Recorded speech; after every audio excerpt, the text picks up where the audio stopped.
This last video is about the handwriting tool in the Notes app, and we'll get into a new note in a slightly different way this time.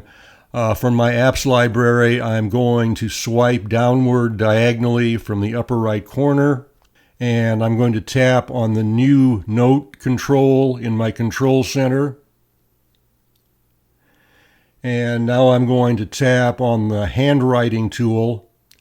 And I don't use the handwriting tool very much, but I would say that if you do want to use it, you'll need to use a touchscreen stylus. This is what a touchscreen stylus looks like. You can buy them on Amazon for about $1 a piece, although they make you buy half a dozen at one time. And this isn't one of those fancy iPad pens that you have to charge up and connect with Bluetooth to your iPad.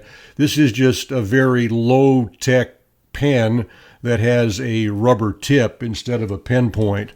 So I'm going to select the writing tool I want to use, so I'll choose this one on the far right, and I'll choose that thickness, and it's already black, so that's good enough. So then I can write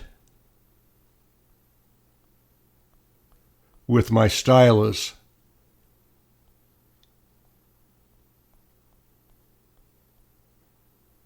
It's much easier than trying to write with your finger because your finger is just too big, especially on a small iPhone screen.